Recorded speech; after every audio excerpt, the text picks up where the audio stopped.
le 7 décembre de l'artiste Fally Ipupa na Zénith de Nantes.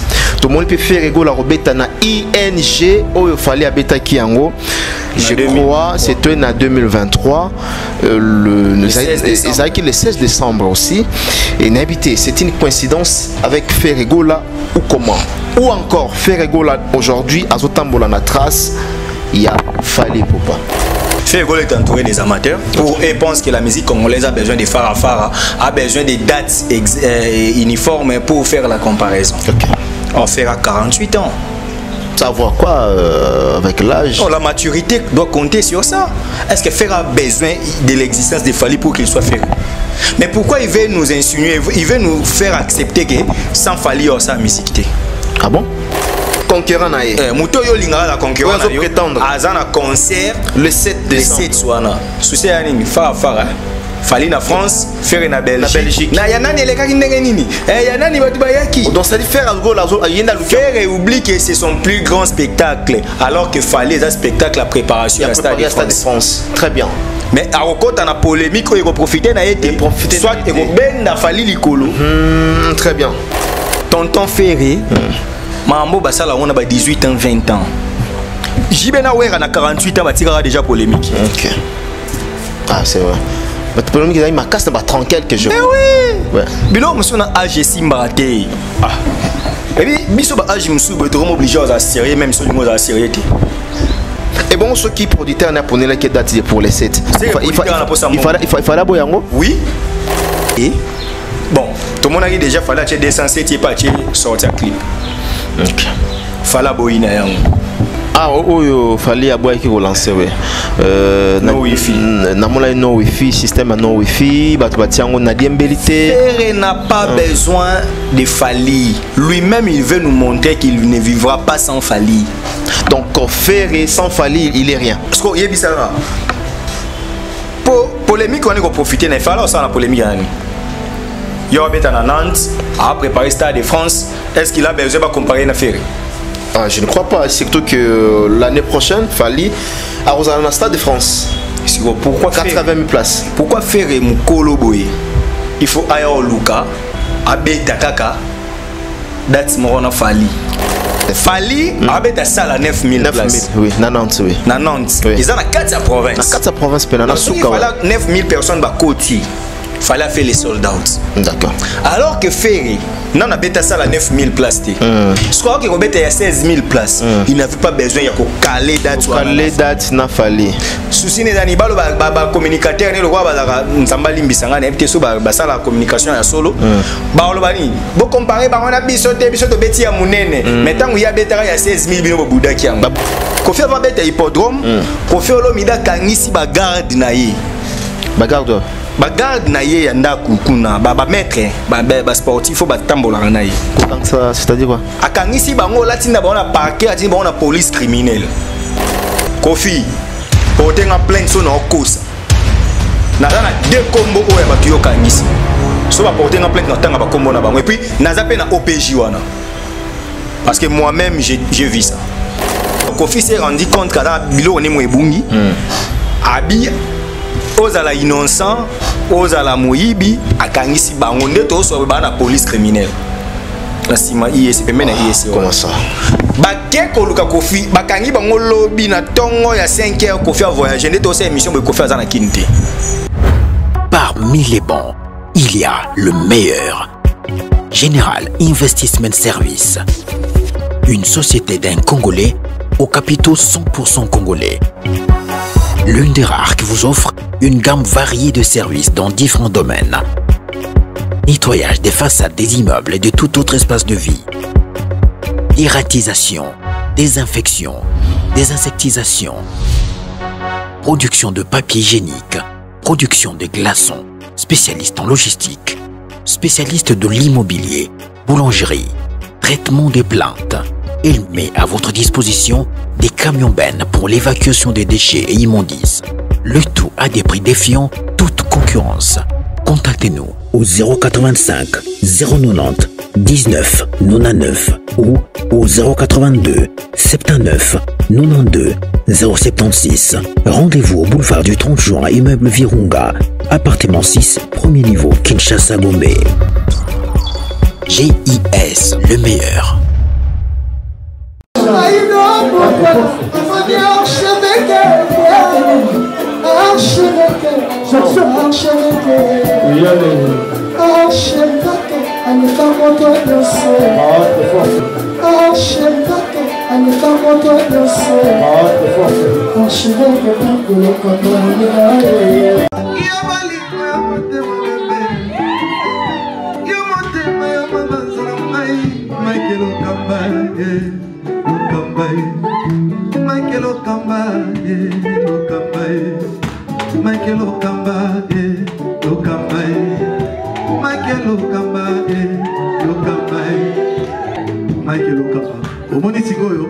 L'artiste, c'est l'improvisation.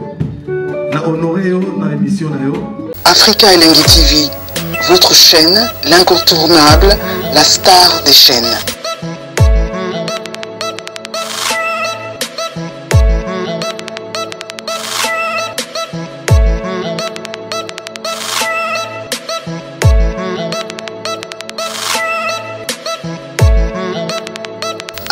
Africa Elengi TV, la magie de l'info.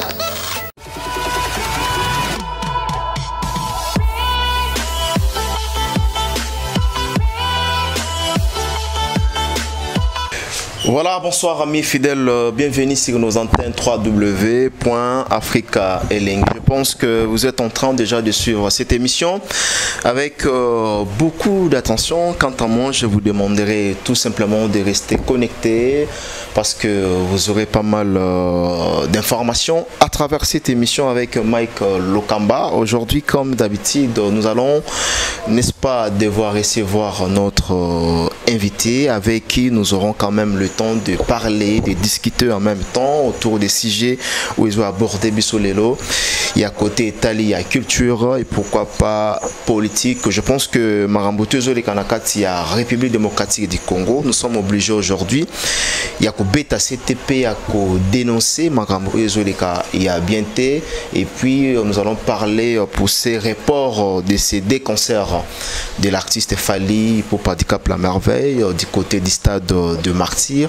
Pourquoi ça les reports et ça lié à la suspension automona qui première vice-premier ministre à Salaki. En même temps de l'autre côté, nous vous signalons que l'artiste Ferregola y est percé les reports pour un concert il y a Tata Raphaël et surtout que Zalaki Festi Gola. Alors il est temps pour moi de dire un grand merci à toutes ces personnes au Baota la Bisso, on a Bino vraiment Bambote. Nous allons à présent parler avec notre invité qui est dans nos murs. Il s'agit bien de Steve Kambanga Otoyambi Lelo Lisusu Nakati à Plateau Nabiso. Bonjour, bonsoir. Bonsoir Lokamba, bonsoir Nabatutu, Borlanda Bisso. Merci pour l'invitation. Nous sommes flattés pour venir sur ce beau plateau pour te beta masolo et à Mboka. Parce que la culture c'est la nation. La nation, oui. Tant te beta masolo culture, on te beta masolo Mboka. Et puis je sais qu'on va brosser quelques actualités politiques parce que Bisso, tu l'as plus Congo que Liboso. Ouais, Congo, ouais. Comment bonne santé, ça va? Dieu fait grâce, ça va. Ah d'accord, là c'est bien. Alors pour le moment, Steve Aza Guapi va toi ko situé au la chaîne la chaîne Rachidic Info pour le moment et ça comment Rachidic se porte à merveille tozana et bandero balinga politique balanda biso kuna parce que kuna penza totika ngo exclusivité nango eza chaîne politique tozoa ba actualité culturelle vraiment mingi troté là-bas c'est trop politique bato balanda biso et puis boyebi autant musubo découvrir so beti Archidic Info qui wana au monake. Est-ce que monsieur ça régulièrement parce que d'ailleurs nous sommes là très présents et ba émission ezali bandero nyonso ba yebi ne ba tala biso boye ezakuna batu mususu za rapenza na landaki yo boye na yeko s'abonner donc bazala rapenza o ba benga biso en tout cas na yeba kité to a jour mususu na mona émission mona sala mutu penza bina landako plus na mambo culture na yeba raté ko la chaîne tant na moni émission na yo na comprendre les ayo na s'abonner. Donc voilà, vous s'abonner à Archidic Info. Archidic Info, tozawana certes spécialement politique, mais il y a aussi des actualités. Otoko Tara, Tosimbara, Nit Bandero conseiller Kinga. So ba yambi ozwaka pe émission au Kotisaka. OK. Ils a rappé bien, ba sous ba découvrir. Il y a pas de souci. Donc c'est une façon encore à Yarosa Moussala Mopo et Kende. Très bien. Et à part Archidic Info, Naza n'a pas journaliste, c'est vrai, Nalinga journalisme, mais aussi étant juriste et Naza na consulte, donc maintenant na pro consulte, donc Naza na consultance juridique. Je travaille comme actif dans un cabinet. Ok, bah question et entrée au droit, au bengibiso, to spéciaux, l'olengeni no tambola. En même temps, to propose aux équipe y a avocat sur aux en abamoté sali dossier donc on a comme consultant en droit donc on a généralement ba dossier belé surtout ba droit des sociétés membre entreprise et ba droit net na minute par exemple la loi dite foncière donc moi na membre ma belé parce que le même ceux qui n'a parqué au moins 80% ba conflit foncier donc en tout cas on gère ba blo on a droit du travail, vous avez un problème à inspection et travail, vous avez un problème à licenciement sans préavis, comment on signe un contrat de travail. En tout cas, on essaye d'aider. Et surtout, on a culture, on a un contrat de travail. Tout le monde a 2 ans, journalier. Salaire exacté, contrat d'essai. Et ça, comment on va un contrat il y a court terme, comment à long terme, contrat à long terme, comment contrat et comment à perpétuel. Donc il faut licenciement sans préavis. Comment on peut déclarer une entreprise en faillite. Donc ce sont des choses où bandego so on a problème au création d'une entreprise ça la rendre des démarches ça les démarches ça là document qui permettre yo pour créer une entreprise. Donc to darabatu na ba lolengi wana donc à part casquette il y a journaliste mais na casquette il y a juriste to sungara batu côté wana c'est vrai que c'est un travail au foot donc parce que les gens consultent, tu viens nous consulter à travers nos numéros, à travers nini, to solo la bongo et to la p exigeanté pour to lingato sunga batu quand même. Voilà. Très bien. Bolinga kabo sunga batu boni mboka no ezo marchenden. Mboka ezo marché. On nous signale que le président de la République est malade. Ouais. C'est d'ailleurs une erreur de communication. Ouais. Moi, je pense que la cellule de communication président te reproché bino moins trop. Ouais. Et aux alliés dit te comme le roi battement toi na bakanda na bino, le roi dozana haine, le roi nini non. La communication institutionnelle est différente de la communication privée. Vous êtes le président de la République et une institution étatique. Dans l'État Penza, on a 4 institutions. Et ça président de la République. Et ça parlement, gouvernement dans les cours et tribunaux. Des bailleurs c'est 2 comme des institutions d'appui à la démocratie, la CENI, la Commission électorale nationale indépendante, et l'ensemble, les CESAC, voilà. Les CESAC, et ça des institutions d'appui à la démocratie. Donc 4 institutions, on a président de la République, Kombo ya Félix Tshisekedi. Mouto est président de la République, c'est une institution. Donc présidence de la République, mais les présidents de la République. C'est une institution. Si vous comprenez, en droit, il y a un dédoublement fonctionnel. Donc, il y a le roi Mike Lokamba, au cause de la master, mais si vous êtes président de la République, il faut nous avoir des tendances. Normalement. Mike, il y a master Azali, Mike, il y a président de la République Azali. C'est-à-dire, entre quand le président Nabiso, ce qu'on a vendu, master na mulili na divers ba solo là na faut pas payer master pas obéter n'épaule mutu nanga ele kinango parce que ça mutu mais quand il agit au nom de l'État c'est une institution et les communiqués de presse les qui communiqués eux ils ont une institution parce que le président devrait se déplacer là nous inclinons les 2 août nous avons l'émission la journée à Génocoste donc génocide congolais ouais.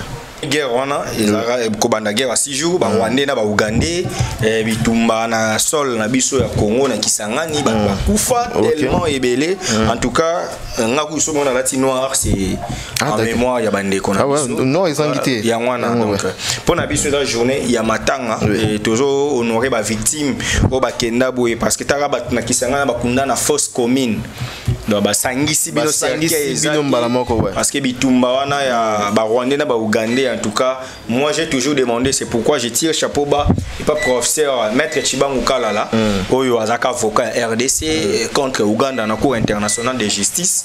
Ba gagnera peu pour ça, RDC to gagnera, Ouganda devrait nous indemniser. Ba pesa mambo on a première tranche et tikala bambo mususu faut pas payer ça yango. En tout cas moi je demande au gouvernement, en tout cas il faut veiller sur ça. Ba famille ba victime on faut ba mona rapenza qui bo rétablir ba droit na bango, bo salimo ba nini et aux ala bien. Donc par là je voulais dire quoi? Qu'est-ce que vous reprochez président de la République Fara Kende Kisangani pour commémorer journée à l'élo oui. Bango ba kokaya ka koloba que non le président ne se déplace pas. Il est en déplacement ou il est pris pour autre fonction de la République. Bah obligé t'es bah il qu'il est malade et le président Zobé la faut bomba. Ouais. C'est ça la communication. Comment ça? Le silence c'est une communication. Comment on va la mboka na biso comment libanda mboka so président lorsqu'un président est malade bah quoi annoncer directement. Information toi tu peux ça dans la cible. Cible là bon sur information d'agine. Est-ce que la population a pour ça y a président Zobé là ou pas toute population a pour ça changement a pour ça m'amener à la bien.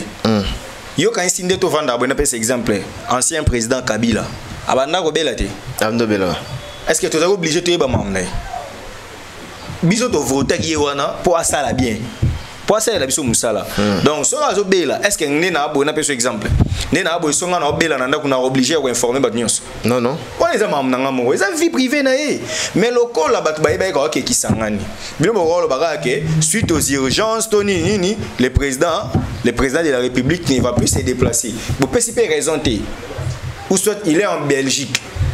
Vous n'étiez pas obligé d'insister sur la raison. Parce que tu es c'est lui qui gère 2 345 000. Et à quoi ça dérange lorsqu'on annonce par exemple le président est malade? Et que la sensibilité comme quoi batu mususu ko ba vanda boye ba komi frustré président batu mususu ba linga président bon balinga ki makasi président Zobela okoki ko frustrer population or l'état gouvernement l'état national l'état gouvernement na mission na ye eza ya ko tia peuple azala bien siko sangoneti ya maladie et ko peut profiter na ba adversaire na ye. Admettons que là où il est admis à l'hôpital ba adversaire bazo mona qu'il faut ba éliminer ba ko corrompre presque médecin wana ba bete tonga ba Yasser Arafat ya Palestine akufa na France bongo akufa bongo donc aye le col arabe le roi bango na boyesi mbaraté tout ça selon les informations que babaraye pour Mahmoud Abbas est remplacé.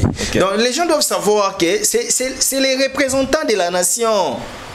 On ne peut pas jouer avec sa vie. Donc lorsqu'il est malade, il faut cacher l'information. On est dans le service de sécurité. Toutes les informations sont PSAT. Pour nous protéger Mboka. Parce que tant que nous battons sur les torchons brillent entre les RDC et les Rwanda. Et si à se retrouver que tout le monde baby là, médecin Rwanda quoi administrer le moment au cas où azana kati ya service wana. Vous comprenez? Tous autres prêcher hostilité, mais tous autres l'ingaceler la communication à présidence, na cellule de presse, bon bah direction en communication, la direction de presse, bah mais kako comprendre que bah on va candidater ba lingi Félix Tshisekedi golega biso. Biso ata to critiquer, ata to loba mabe na ye, mais le fait qu'il est là, nous avons besoin de lui. Toi on a posé na ba kati ba mandat pour te perdre président. Oh président comme handicapé, comme inapte. Non. Ils doivent savoir quand communiquer. Il y a un abysse dans le journalisme. Tu as une question de référence pour donner une information. Qui, quoi, quand, où, comment, pourquoi. Donc bazaki obligé té baloba pourquoi y était to ba kopé ça une information partielle parce qu'il y a une communication fait geste et constitue une communication donc déjà tu as bolobi que a se déplacer té ou soit na service de sécurité bagoti kapeka ba tunakisanga mabige président c'est aussi une stratégie tout le monde viendra mais bon il a été modérateur ka activité non en tout cas le président est empêché et si li vous comprenez ou non là donc beaucoup bon battre le président y a été oui beaucoup le président y a été mais bon il est empêché peut-être ce que biga empêché biso na mitu to bando spéculer tom sous ya ba lettre ba créance ba corps diplomatique tom sous aza makambo boy face ça tom sous na réunion mo boy beaucoup ka pe ko cause la tema ya Luanda vous comprenez que bon, non, en fait, le problème c'est que la communication institutionnelle a une réserve donc état de santé à président na contexte oyotoza nango. C'est important c'est le président et surtout que tu es dans la guerre bon il pas une guerre bien que va te belle bazo boya que ça guerre voilà la guerre doit être déclarée officiellement voilà donc voilà pour faire le milieu déjà mutaloba on habitué dans la guerre te bazo beta nde biso bon bazo beta biso nde ko beta Kofi aussi n'avait pas tort sauf que ma manière à utiliser là qui tombe sous communication moi on va ya communication c'est ça donc il avait raison dans se dire mais la manière ya communication est cause des problèmes parce qu'en réalité la guerre doit être déclaré par le président de la République. Après qu'on ça, Parlement. Parce que le coup, le président a déclaré une guerre. C'est que Bissot, on a guerre, mais nous sommes agressés. Voilà. Na ba état voisin, au bazo kota na ba na mboka na biso. Mutuloko nanga. Au sali ba élection, au sali simanango ba pesi mbongo ba bilata teni banda combattre biso to bando boma mena simana yo. Vous comprenez? Ils ont une insurrection armée, ils ont une agression. Vous comprenez? En réalité, la guerre n'est mais pas... RDC, non? Mais c'est ce que j'ai dit. Aza échantillon au Baminde. Il y a un lobby. C'est pourquoi j'ai dit qu'il n'y a pas la guerre. Voilà. Donc officiellement, la RDC n'est pas en guerre. Bien que officieusement, la RDC est en train de mener une guerre lui imposée par les multinationales. Ok. Bon, donc bazo obligé que faut bunda pour bango bazo parce que na kati bitumbande bazo ba minérer ba OK nango ba linga boza kimete mais la guerre en réalité dans la décision ya parlement réuni en congrès donc c'est dans l'Assemblée nationale net na minso bosa guerre ndeni bureau ya sénézati na okipe kuna mbuto fort ça sauver Bahati de Nayoki non Bahati ba sengele deuxième vice-président c'est ça ouais qu'est-ce qui se passe là-bas non ba vieux Bahati ba batoyo ti akufa yo fodara na pouvoir pour nanine na Congo za bongo te parce que abunda poza wana ya komisa Congo lupangu na bango OK ça disait logo to robetela on maboko te bon na resepela nonde voilà est-ce que na parti à Bahati bato bako comme deuxième vice-président Sénat Bahati bah c'est belé donc na AFDC mutamaye gai donc écoute babi fifi gouverneur ya Lualaba Masuka ayaki même awa batie ba paquet hein ezaki ba rimer mo etambolaki bazalaki na fleuve Congo tel et voilà bazolinga babimisa Bahati ceci cela non mais je les décourage d'un côté balobi Sama Lukonde alinga poignarder président de la République ceci cela bon ce sont des bonnes guerres voilà. Déjà parce que tout le monde veut ça mais chose aux yeux Sama Lukonde na nenga mabete to luka penza total na primature archive nini élément ni toko raisonner les Sama Lukonde ah ngala mona ate invité mais le col allié ça ba journaliste ba ko ka loba ngoti parce que né na loba boy tant émission yo a déjà diffusé au monde on job appel touche pas à Sama non boye bisanga ka sibino ba tolia mbongo Sama bino na lia mbongo Sama boye biso Sama Lukonde depuis 2021 si 2024 ça dit ça na ba tracité asali nini boye biso que to ko vanda boye to raisonner attaquer matata ponyo ça ta jardin ya normalement ouais matata ponyo to ko mona ta immeuble intelligent Chibala obete la biso ta lisolo ta na organiser ba élection na période chaotique parce que Sama Lukonde toko raisonner net na nini siko mutoyo et puis Congo neza boyeza ba Sama azaki na primature à gérer exécutif et gouvernement soit linga qui est na législatif ou aza dauphin constitutionnel et chef de l'état vraiment non à un moment vraiment est-ce que biso neti boy ça maza diplôme ni tom sur toi na ngote La majorité ba tonyo so ba wela ba licencié. Ah ouais. Ce qui ka moi likolo to musu docteur. Bon. Donc so za na thèse il faut yo o ba no zoignon so ya Congo. Mais pourquoi tu étudies? C'est que bolo ba na Congo pose la politique, faut un docteur à thèse. Ba licencié ba combien de ministres o ngana yebi na Congo? Misuku ba gradué. Ba c'est belé. Parce que point nini bango nde faut ba zo alongwa wa ke awa. Si ko so to tuni bino na politique balo ba non bango ba gagner en élection ba ya kana ba député belé la force na parlement mais po ba yiba ki déjà yango ba zo mbongo ba bimisa ba somba ba. C'est ça, c'est ça. Si ko neti boelo kamba pendo za na posa OK changer makambu ya culture oza posa OK changer makambu comme olingo comme député yo za na mbongo oyo sama za na ngoti to baatite moi comme place on les o comme ndeni donc ye ifa bimisa mbongo asa campagne nenga lingi po abenda moi 20 députés moi 30 députés po azonga lisuwa. C'est malheureux. Non. Il faut to bande le système na biso casting. Voilà. Pourquoi ka sama ifa zonga na Sénat? Pourquoi ka baati ifa zonga? Est-ce que ba ko vanda te ba autorité morale ya ba parti na bango ba tiki pe ba jeune musu ba sali? C'est là où je ne suis pas d'accord avec eux. D'accord. Donc nebiso to aboye ba age ngana na nga leka age Lumumba kufa. Oyebi. Ah ouais. Donc ngana mukolo ya Lumumba nenga kufela. Mais Lumumba kufa premier ministre. Ah ouais. Mais ce que yo lelo bonde na abo so ba chenga bourgmestre ba ba ah jeune boy. Jeune boy, comment bon c'est nga bourgmestre jeune. Député jeune. Donc il faut nous t'as 40 ans. Habibi député ba ah moi mukie. Moi mukie oui. Oh. Mais n'engeni ni Joseph Okito ala ministre na 23 ans. Ah ouais. Excellence Willy Michiki ala ministre na 26 ans. Germain Kaminga. Willy Michiki mutuna os. OK. Germain Kaminga abimi député na 33 ans. Ndeko na biso Aminata Namastia abimi député na 24 ans. Gaël Boussa mon vieux Jean Lycée. Et Gaël 25 ans. Ce qu'on point ni po bango ba père bazali. OK. Ba père a opé ses sièges. Ce que le kamba le quoi za mwana papa oyo za na mbongo tita papa bango za politicien ta ebanité dans le kamba il faut asalaka oyo ça. Non. À un moment il faut boyer baké Congo ils a biso nyonso. Et puis ngana senga mokonzi mboka je me souviens no vandi pena bobité. Posto no pesa mo mutu wana. Aza muta politique té aza nini ta na quota politique té mais au tali profil na yo ça la ouais c'est ça. Parce que beaucoup m'ont obligé biso que pour na comment le la partage à gâteau. Il faut na koma ka politicien. Il faut na kota na parti politique ce qui n'est pas normal. Donc na boye so kinga Steve na biga na kota IDPST to na kota ML. Au travers au pouvoir. Au pouvoir. Or sous d'autres cieux bazora battu sous par rapport à connaissance na ye ba ye na est-ce quoi gérer ça. Parce que la politique est l'art de gérer la cité. Celui qui gère la cité doit être un bon gestionnaire. Combien de photos ont échoué à l'économiste est basé bien dans Moka mais ministre de l'économie ils ont décollé carte ministère de l'économie ils ont avancé hein.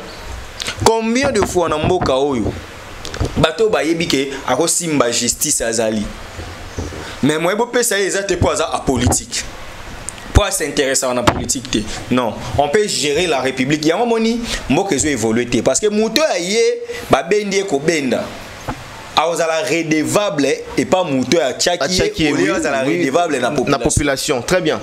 Pour abandonner la guerre, n'a pas cet exemple moi et qu'on déranger. N'a pas cet exemple moi président de la République Félix Antoine Tshisekedi a nommé na mérité ti. Netinga boué na ba classe na tanga boué tchanga sko par exemple ministre ya n'a pas cet exemple moi neti ministre ya ITPR. ITPR ou na rosala parce que n'est pas grand service public mais on peut singa monsieur ministère de la finance le roi n'a pas connaissance suffisante na finance. La finance oui. Na olukana s'entourer na batuta musu ba yebi sko pona perdre poste été. Ngana ba ndisko ko olukana flataka mokonzi. Normalement. Ya omona na Congo la sous impulsion du chef de l'État. Voilà. Ba ministre ba raison na raté. Oh, c'est ça. Ba ministre na Congo. Évoquer le mot Congo ba raison na raté. La ka ba chef de l'État ba raison na.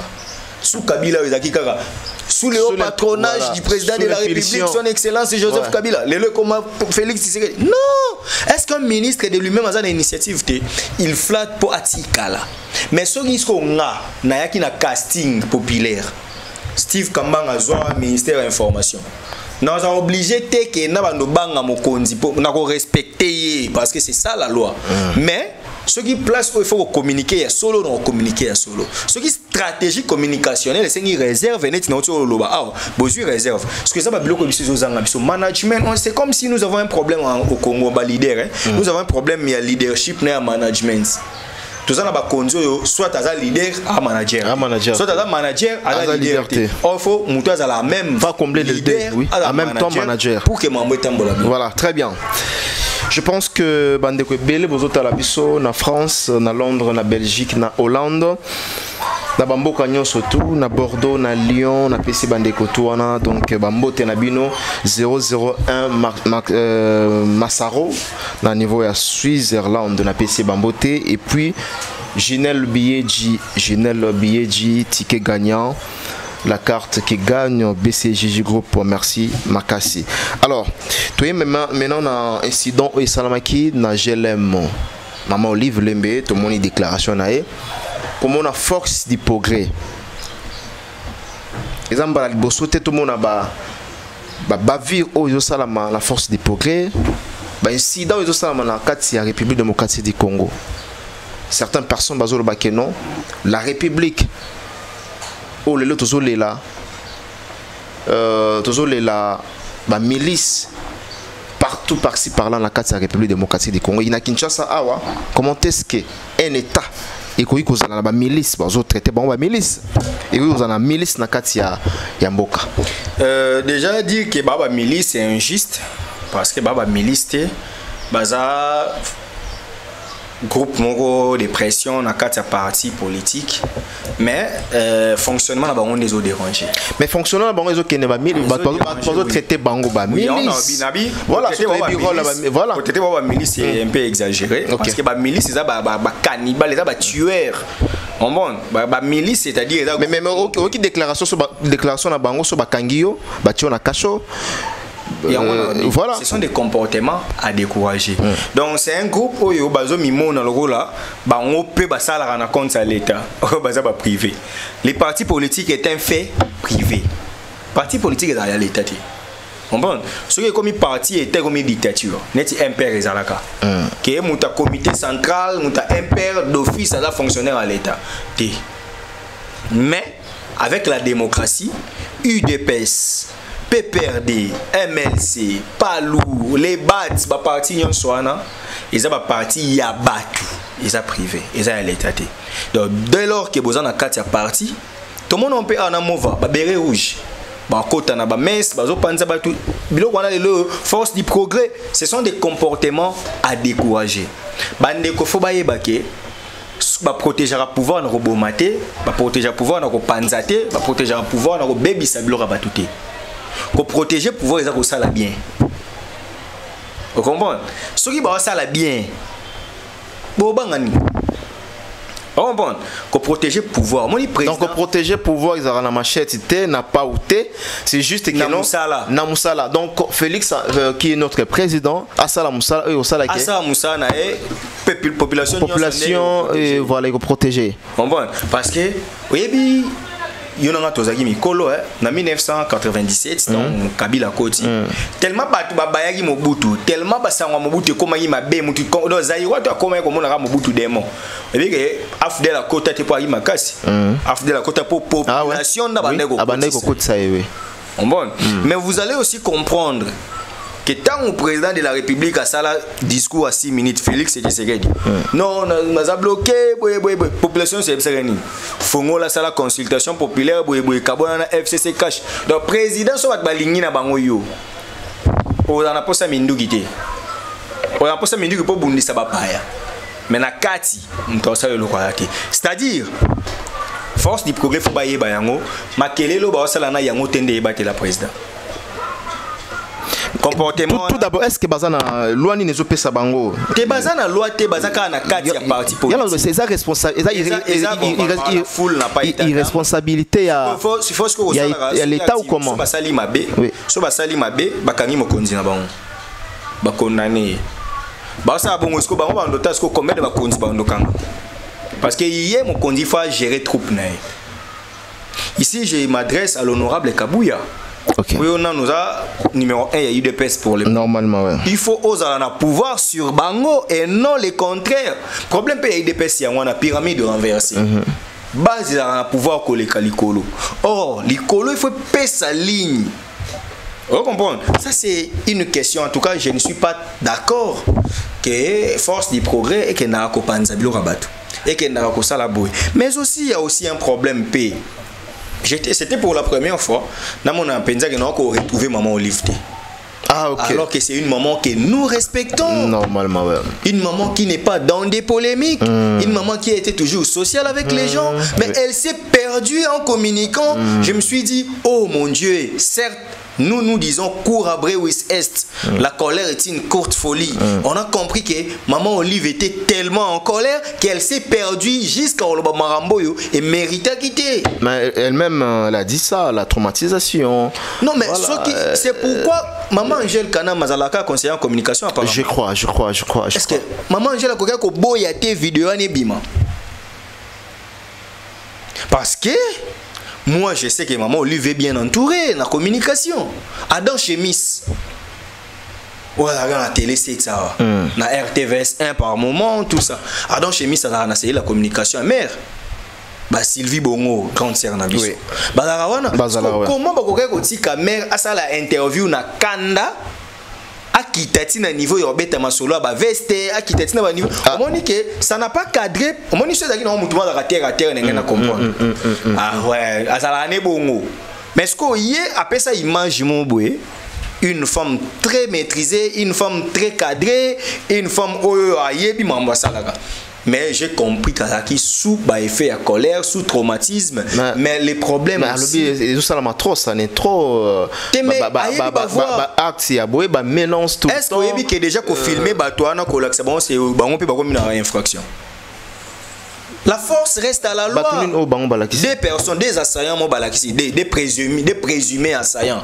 Au Balakisi, il y a Polo, il y a président de la République. Au Bakena, il y a baby ça. Ok. Au Coca, on a filmé Bangoté. Mais moi, tout le monde qui a filmé la Jeep, la police, il y a qui. Même ceux qui la police ont filmé Bango. Il y a la police. Je suis en train de décrypter l'interview et la vidéo. Et ça audiovisuel. Batouana présent au baza présumé bakuluna au bakende ko bebisa na kuya ancien chef de l'état.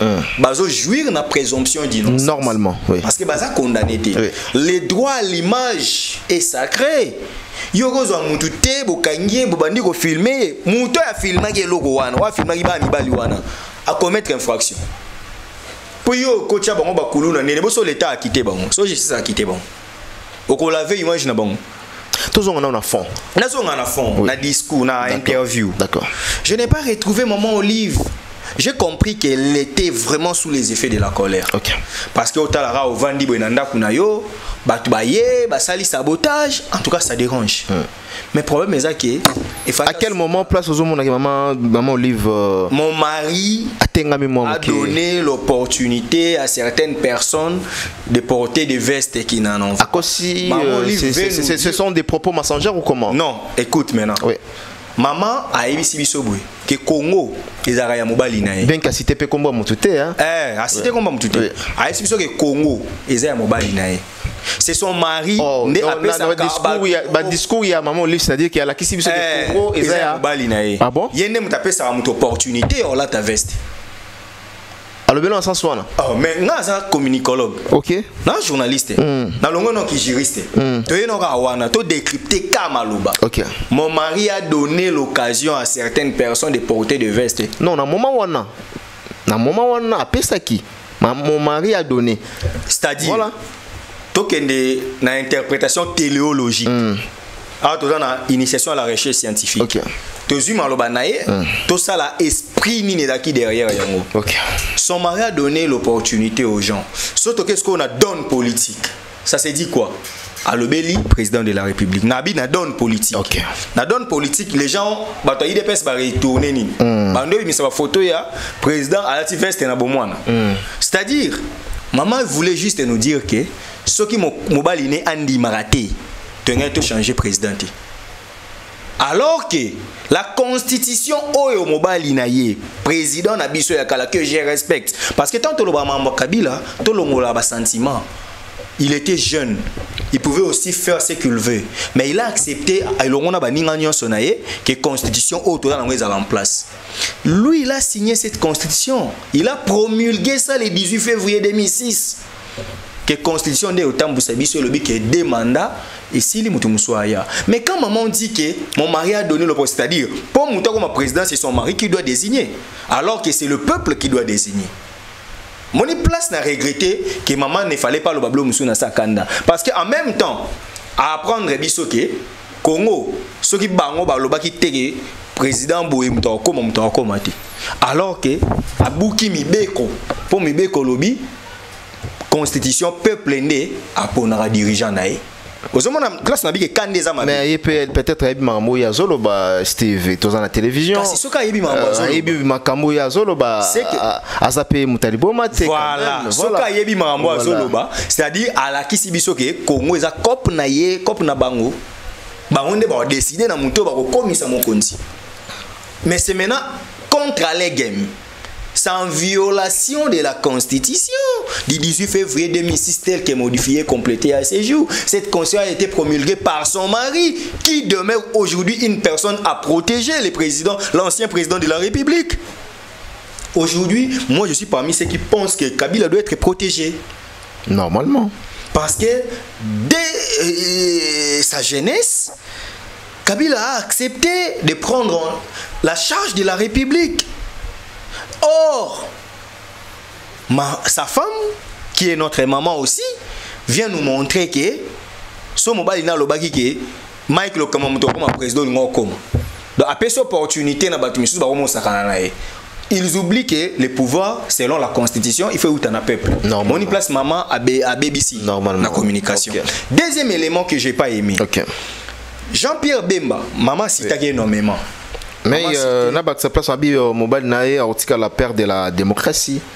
En tout cas, moi, je dois être honnête. Okay.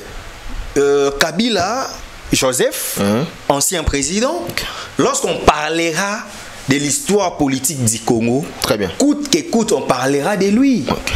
Kabila, c'est le tout premier président qui a organisé les élections malgré critiqué, mais au moins les élections comme sous d'autres cieux.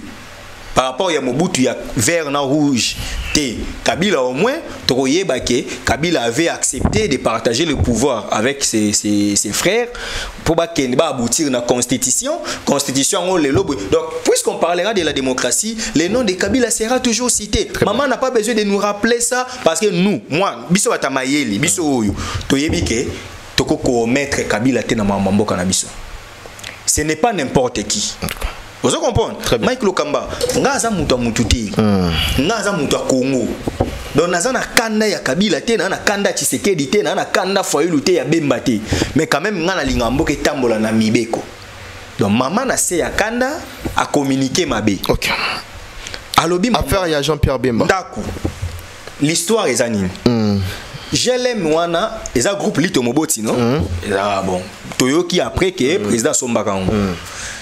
Nzela ezalaka wana sikoyo tangu président Kabila akomi kovanda wana bakangi nzela wana pour sa sécurité da batie bato sima na servitude bato baki na difficulté ya koleka pona koya kobima boye. Or parmi ba victimes il s'est trouvé Jean-Pierre Bemba Gombo qui avait acquis une concession pour notre droit à parcelle concession, notre droit foncier. À une concession mon côté Itex Africa. En 2004. Hein? En 2004. Bemba aussi était victime, il y a servitude imposée par les présidents de la République. Très bien. Bien que Bemba est en prison. Tant que Bemba est au Zonga, tant que Bemba est, Mamoni bon, président a le sous-sorti. Ils arrivent pour la sécurité, ancien président, ils arrivent pour la sécurité, bon, n'a évité, sauf erreur de ma part, je ne suis pas de l'IDPS ni de PPRD, n'a évité so balongwa babotola lupango président Kabila au GLM. À ma connaissance, la preuve, je vais menacer mère azala yuana. Les années on a maboko na bonga ya bango. Mais nzelande ezaya l'état. Et permettre ba première abi ke bemba lo chantier na ye. Apparemment de si mère lobé les a règlement des comptes. Oui. selon mais on a dit que mère a na kanda il fallait qu'elle vende calme moni ni to na la colère est une courte folie soit zo qui temps alinga comprendre wa anglais ni nyozwa parce que net ya bimisi ke bemba muta bemba za na kati ya dossier ngo yem dans ba fongola nzela pa ke ndanga sko chantier na ye oh nzela wana so zongi na cartographie au mona ke za l'état déjà muta ko commissaire à venir à l'état ni soki Kabila sala yango parce qu'il était président de la République il méritait bon, c'est tout à fait normal oui. Mais étant citoyen Kabila étant un Congolais comme tout le monde il faut que Kanzela on a pas parce que ba droit au yaza nango étant citoyen congolais ba musu pe o bazana simana pe ba nango ouais. Vous comprenez? Mais tant que étant qu'ancien chef de l'État ça a un avantage na ye oui. Comment bloc il faut tout ça moi différence faut tout te ya bana na biso tout te ya bandeko mususu ozala mutai de pesa to finginga o nga muta Kabila o nga muta Tshisekedi naza muta mutute mais j'essaye de dire la vérité alors besoin muta Tshisekedi ah non lo ba so na muta Tshisekedi nga ndi matike Kabila mérite de respect non mais normalement quand même mututo ayebi qu'il faut Kabila mériter respect voilà donc moi je ne vois pas comment je peux m'élever dire à mes enfants que Kabila là il n'est pas congolais un non congolais ou azo carte d'électeur nous tout n'angé baby au monde parce que sur Kabila oh papa constitution na promulga comme pas promulga moi président de la République face à la nationalité congolaise so we singa Kabila za Rwandais bon yoko la kisanga famille na wana Rwanda exact asa congolais tout le monde a papa na ye musée Laurent Désiré Kabila peu importe ce que vous nous rencontrez biso tebi papa na ye parce que de son vivant wanga na été vous comprenez donc moi je ne suis pas contre président Kabila l'ancien président Kabila je ne suis pas contre président Félix Tshisekedi je ne suis pas contre tout le monde je ne suis pas contre Jean-Pierre Bemba mais je veux quand même que maman ezana mo molongo donc je condamne ça dit condamner la vidéo la maman yo bando condamner ka maman la vidéo condamner ba force du progrès ya bi condamner force du progrès déjà en même temps ce n'est pas bien beaucoup t'es pas mutu sans permission bon que ça ba désordre selon l'information monsieur Bimi o ba utakinde makamususu manda komoko zalaki wana ya ba israélien avec un congolais une affaire il paraît Kamoul Inter conflit foncier moi zaki wana ba to utaki wana nde ba shitaki wana dans l'acte il y a vandalisme et ça ma bé la force du progrès doit se remettre en cause il faut pas éviter ba dégâts très bien wana penza force du progrès bobeti mabe mère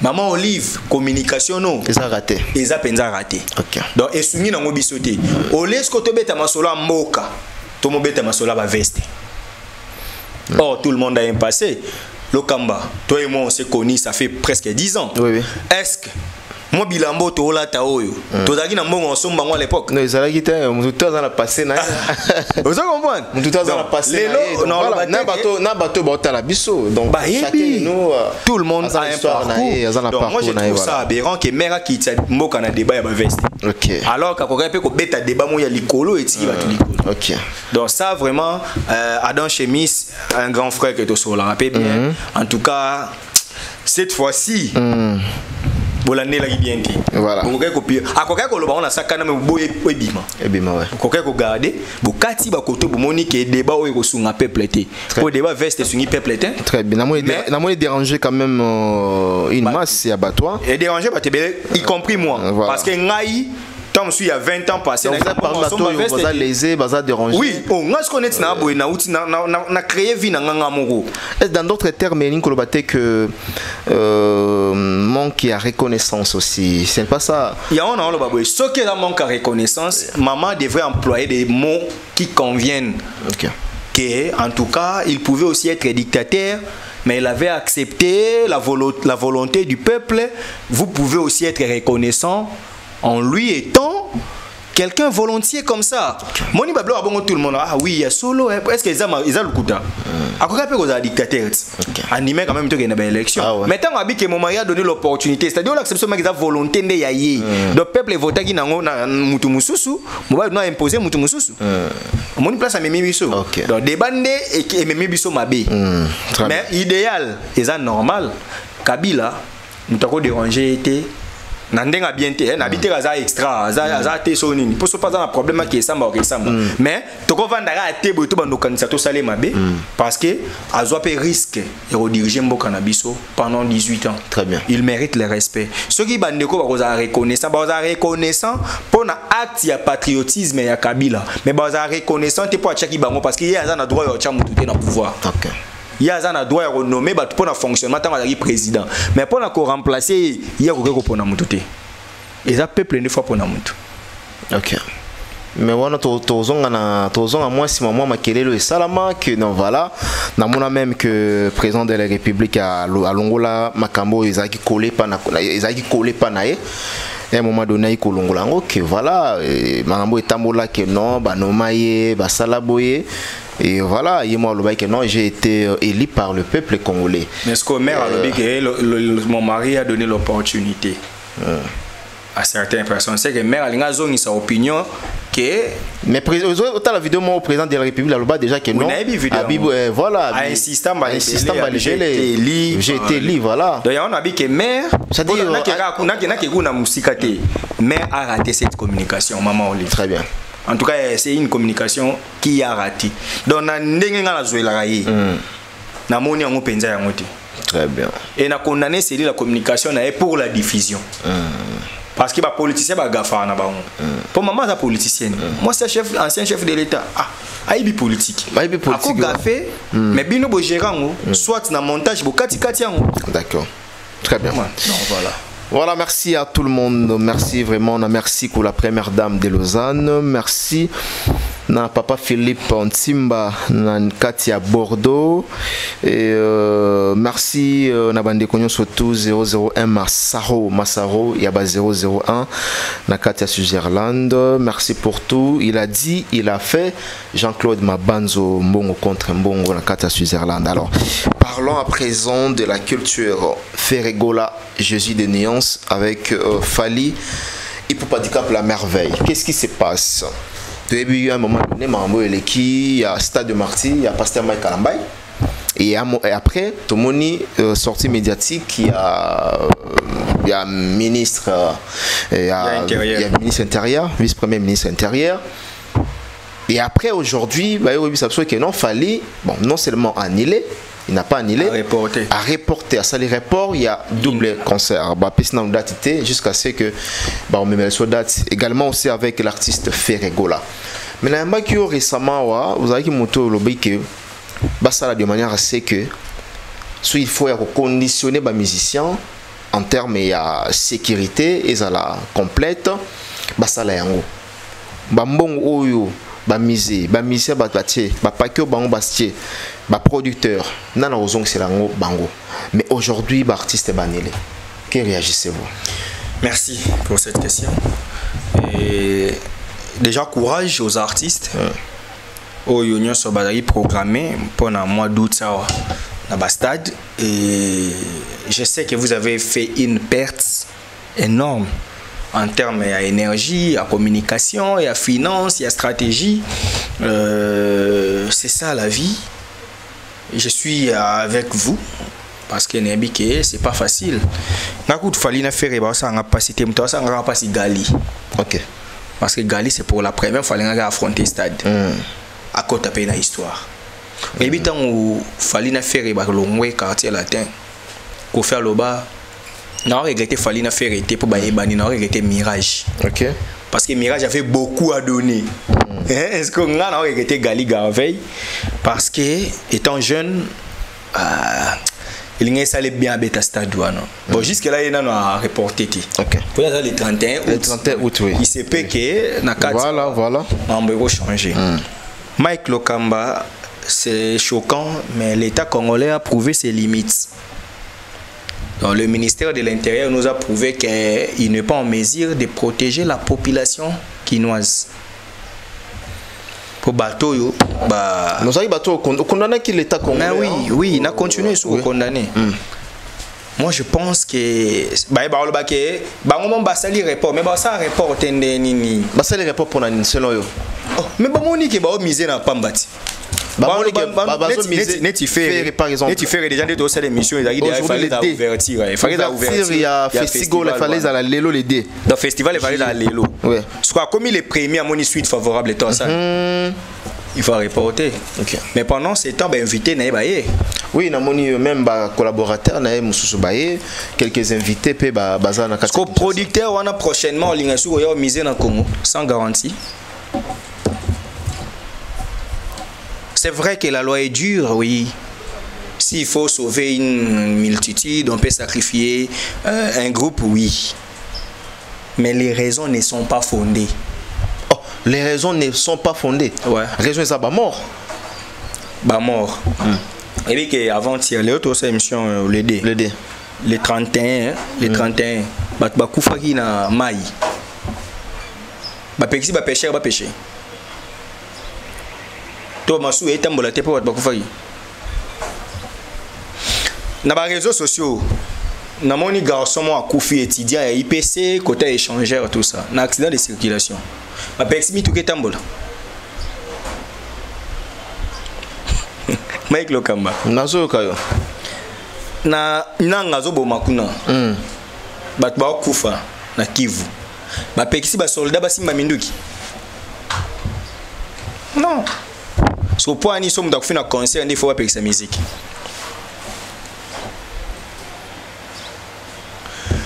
Oyebi Batou combien outil poto qui vacances pour quand tu concert Fally Ipupa. Batou belé oui. Si biso bato baza déjà ko Bazawa. Baza dia na Kinshasa. Bazui ba hôtel. Oui, na sola na Zakari baba a confirmé nga forte délégation ça déjà na Kinshasa. Batou ba futa ba impôt, ba hôtel na futa ba impôt. Ils en a besoin ba clients. Ba client na ba outil poto, mbongo wana ezonga na trésor public te. Ezonga ouais. Batana to boske kinkola le kwanga le nini boya le nini ba terrasse wana bloc wana ba futa pe ba taxe na bango. Oui. Monique bozo mais mboka na ba difficulté sans les savoir. La loi en fait l'idée salvatrice pour na ba konzeza ke le roi ba kufa ki so ba bi raison da ke pour ba kufa ki des concerts ezate eza buzoba. Mais ce qui va lobby ke nous ne sommes pas en mesure il y a sécuriser batu pour batu misusu ba kufate là baza na 50% à raison na 50% à tort parce que ceux qui pona matanga mbena mboko to sala eloko te po matanga elingi ba nous chaque jour pour ba kufa na ba mort surnaturelle chaque jour bovanda apenda bona est chaque jour ba boma batu ceux za na Ituri et za na Beni ceux za na Isiro te et za na Aru. Et donc, il y a partout. La raison ne tient pas debout. Ce qui va ici, dans interview vice-premier ministre, ministre de l'Intérieur, Jacques-Men Chabani Koulouko, que tous allons mesurer et sécuriser la population, à l'accès que la police n'a pas faible. Donc, comment un stade où il y a la capacité maximale, il y a 120 000 personnes. Beaucoup de sécuriser. Bon, 10 millions de Congolais dans Kinshasa. 15 millions de Congolais. 20 millions de Congolais. Bon, sécuriser, bon. C'est nous qui vivons à Boïs. Nous ne serons pas en mesure qu'on soit sécurisé par la police. Parce que les stades, dans le bas qui on émission, Bozuka ba réel bo respecter on tire la vide. Bozu ba policier bo tire poste pour poste. Zala de 8h ti conseil aussi la bouger tes motivation no yango. $100 on est benza yango. Babi yo ko senga mutu billet ko senga mutu ni te telemaka wana. Bozu ba secours ba blo santé ba secouriste ba za wana. Oh mutu mo étouffement ba ko tombole ba ko tina ambulance. Oh ça yo ainsi ba tana ba kufa. Non, à un moment, soyons sérieux. Na tout nio a une émission précédente. Moïse Mbi a obété les 19 mai. Na tongo Christian Malanga a aussi un coup d'état. Coup d'état raté. Batuba Koufa. Ngobila suspendre concert. Peter Kazadabo, oui. Concert en ebeta ma poine. Ebeta. Oh, juste dans mon scope à semaine. Pour jour Moïse Mbi a betara bat makile zalaki makile yi moto bat ba okufa na 5h et surtout ça qui na kaya mboka coup d'état. Mais concert wane betama. C'était Fally la cible. C'était qui? Fally. La cible. Oui. Et ça va monter alors faire rigola. Mais victime collatérale. Ah. Faire donc c'est juste un victime collatérale. Oh. Ce qu'il fallait une date de faire aller à la festival là. Ah non, ne dis pas ça. Ne dis pas ça, Steve. Donc, c'est-à-dire que ceux qui font rigola Zaki na datité, ceux qui fallait na datité, fait rigola à la festival n'est rien. Parce que ça a raison, il y a martyr na 20 mai. Bah tu vas faire un martyr, parce que na 20 mai va suspendre un point. Mais on peut pas battre Orias. Problème est nani. Le col a eza fali. Le quoi tu réussi au coup na biso occasion tu m'en luka to empêcher concert et mon ami. Ce qui te tiki ka martyr ba le bon faire pas au bête sabatu. Oh là. To sacrifier ba onyos. Donc faire rigola à victime collatérale. Bon azui, il pas l'ingo da conquérant fali. OK. Et ça il va bien. Azui à l'équipe Mbeka. À Kembeka. Viens ça ngasigo. Est-ce que faire un programme na martyr? Parce que était vénéné. Faire à qui n'a Mbeka. Oh, j'ai ri mais là maman. Ouais. Faire à Saleni. Non, faire à Saleni. Et puis ils a festival. Ils a festival. Est-ce que festival va remettre débordement? Il me refait rigoler 5 gabi to la ça on est tous à rebeller boya pena mon pico. Derrière la communication sur yangwana.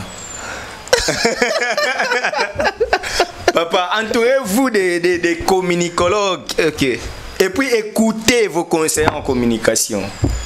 Donc, c'est pour montrer que moi je suis en train de réfléchir. Il y a un groupe d'artistes, soi-disant Mikolo. Au bas mon épingle et toi biso ça cité toi n'obé ta martyr, tu es martyr un jour. Parce que garçon yo azana ba fan est belé. Soit bête pendant 2 jours et simbi. Voilà raisonnement na. Quand na ba warrior on est ba munoro boy et sili. Donc ba oloba penza ke de wendo. Ah, ce qui n'a bébé Majabu. Bébé Majabu nani ambassy bourgeois. Donc mutu allez fallait azate. Il faut trouver une raison il faut empêcher. Ah mais sur le que bongo et comme menoir to comme menoir na mona tout le temps ils allaient raconter à faire rigola. Le menoir ils vont pas faire rigoler comment et pas fallu. Tu peux me permettre de te serrer la main? Il y a pas de problème. Je vais dire quelque chose. C'est au moment où je serre la main de Fali. C'est ça un homme. Fali ne se plaint pas. Yo moni na communication na eba se plaindre que bo sali biso tricage, bo sali biso. Yemo na changote jusqu'à présent na moni ka na moni producteur na 360 dem t'a annoncé qui report ya ba concert. La parole est d'argent mais le silence est d'or. Quand on est silencieux, on ne sait pas comprendre sa position. Mais surtout comprendre les lots beats il y a suspension, il y a concert, il y a Fali. Donc ils ont pour fallait la cible non lobby. Oui. Oh, ils ont compris qu'on devait trouver une solution. Papa, yonanga tolala tolamuka boye. Ba soi-disant journaliste d'investigation mon boye. Oh ba ça l'investigation ti. Ah ouais.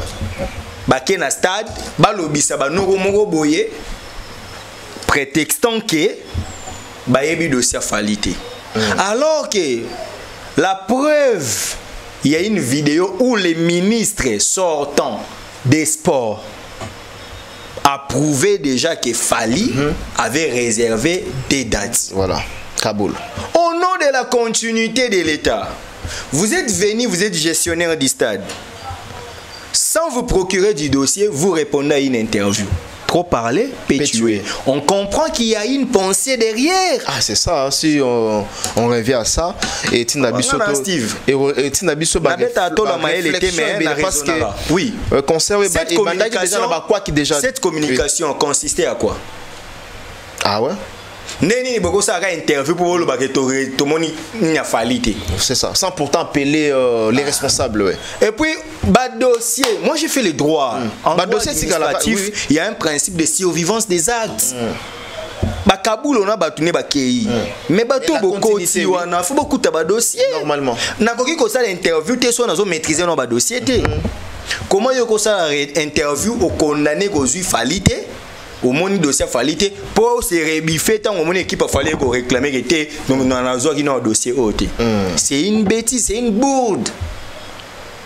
En tout cas, Génie Blanc, Didier Boudimbu. On parle bien, mais en tout cas, j'entendais de vous une sanction quant à ça. Ah là là. Ah ouais. Oh, on comprend. Donc, les gars étaient déjà animés de mauvaise foi. Okay. Et la personne qui a fait l'interview et la personne qui a accepté l'interview. Au bête, il fallait réserver alors qu'il y a nous un dossier. Nous avons un dossier. Tant que vous est-ce que vous avez interview na passé pardon. Tout ce que l'on a en place montant. Mais au moins on image quand même sous les Kauka. Bakendara pour baba oui, Bakendara même 360 producteur naé. C'est une bêtise. Voilà. Donc on a compris que balinga ki ba kangata fali une erreur administrative.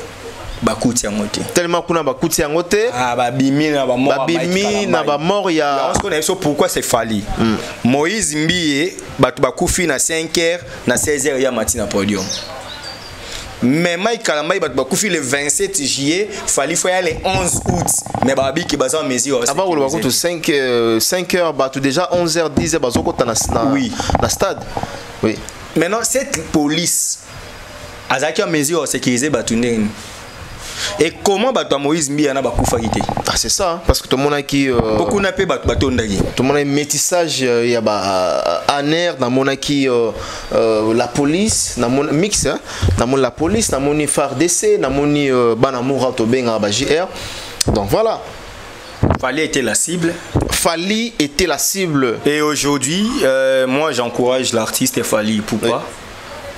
Nous avons mon état d'esprit pour le moment comment? Non, fallait parce que les déjà un moral zénith. Voilà, les déjà zana pepo, c'était prévu à la Kinshasa. Na moni d'aba master bon retour, na moni d'aba statut. Bon retour na bino bande. Na moni Didier Cherise déjà. Ah, Didier Cherise. Papa Fraise. Bon déjà demain Aïdor Bokwala, Valdi. Aïdor, Valdi oui, bon bata les trois déjà. Bon ya lobby, topé Sipino. Boya Imalamu.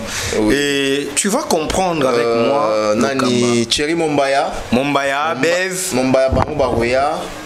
Je crois dès 3 jours, oui, bah c'est un bon mois bon. Après,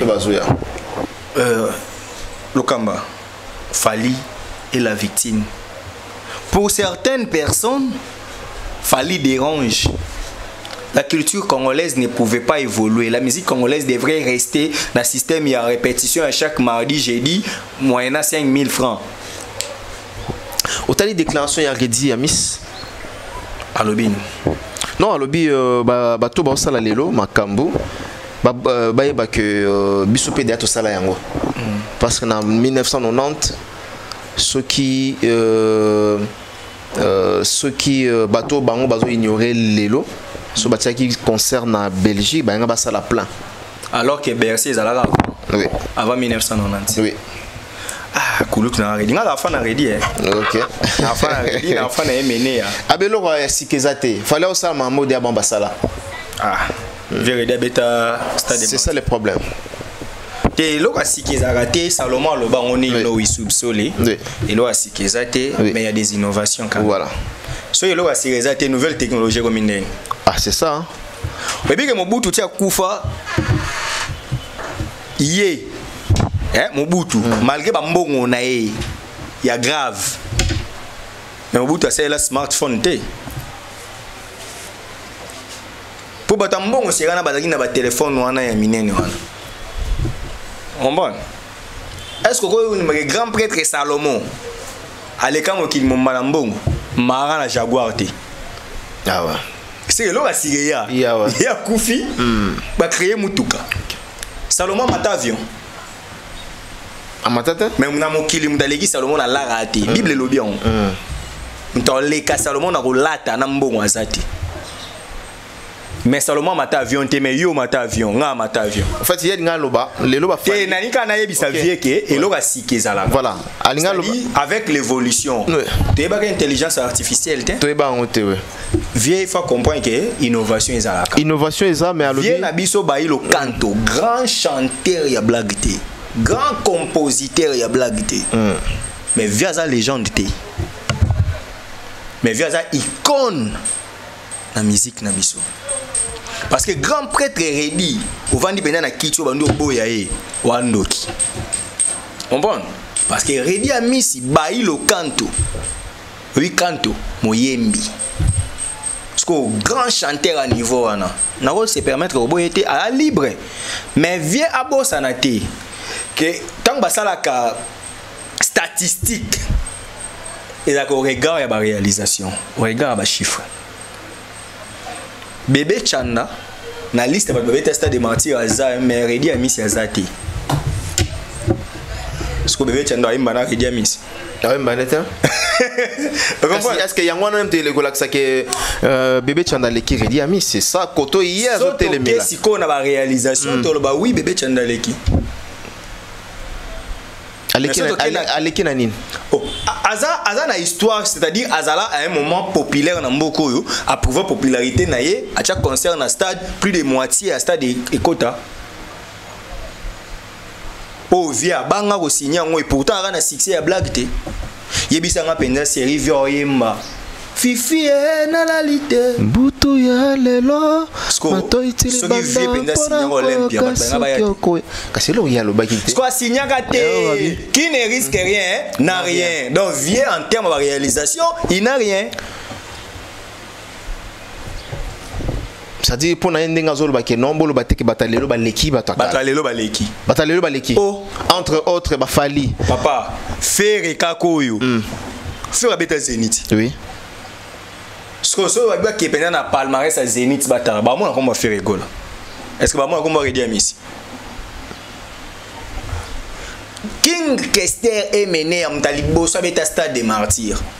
Il faut tout le barrer moto za rappeler vérité na histoire. Ba King Kester attendi sa stade. Ouais. Sauf que le quoi qui mutaliboso yamona bat ba ka sima balukaka ko travailler mieux que bataliboso bango ba ka stade des arretonda suki na ba gradin ba ki na besoin te ba ko tati na pelouse pour à l'époque ce King aloba ki asala pe débordement ça débordement mais na formal le wa mbaliboso ba beta na stade ba respecta ki ba principe à stade. Est-ce que King Kester a to linga keti au boy au côté King Kester na histoire ba grand il faut que ça est-ce que au boy ça ni que King Kester a yana senté na musique oh. Et ça qui moukolo par rapport à acheter aux gens bien né la valeur n'a pas le nombre d'années. Ah ouais, c'est ça. Grand prêtre Calais Jeff a casu musique et pas cubain ayam. Est-ce que Calais Jeff a coupé en 1983? Non non te beta masona master nabiso. Master absolument. Mais grand prêtre nandoule. Grand prêtre taboulé. A même intelligence na musique. Viens ma pitié toi mon amour, pitié toi mon cœur. Viens ça là 3000 chansons.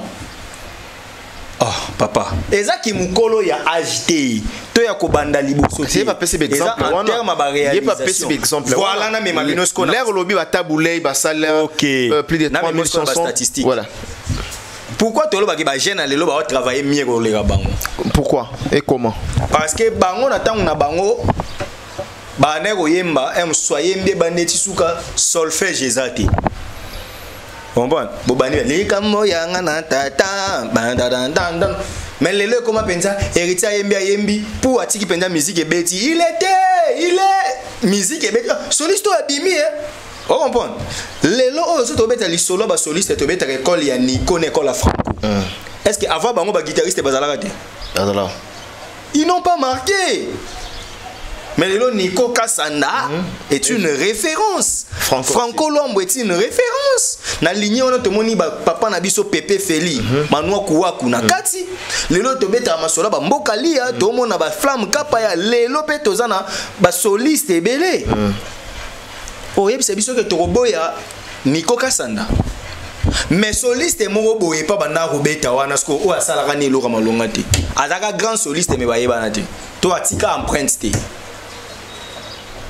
Les talents seuls ne suffit pas. Les talents se fait accompagner du travail. Or, le travail demande un courage.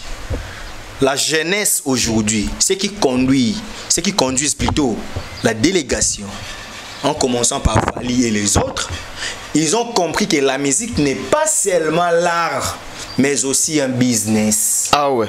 Oh bango bazaki na moté. Actuellement. On place baleki bango. Donc les lots va comprendre que musique en dehors il y a cause à la art. Et ça business. Selon sa définition, mais ça peut business. Les lots René soso pembe va fongo les comptes bancaires aux voilà.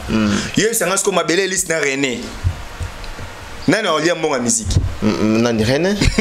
Parce que tout le baté que na pesa ba exemple moi to ba ke moi na ko le papa te c'est faux moi na ko le papa non lobi yango yo le papa minonde c'est faux ngasko na ebisa vie ngape na boya on mais ya lobi boy na zela na expliquer au Mike comme tout ça noté j'ai de la matière Etienne Tshisekedi wa Mulumba grand prêtre na mboko 32 ans ba lit ba nini vi ba repasser na Mukongo vi ba sala boy vie akufa premier ministre grade asuka premier ministre moi na ye lelo azo diriger Congo président de la République papa na mona na komi musika mona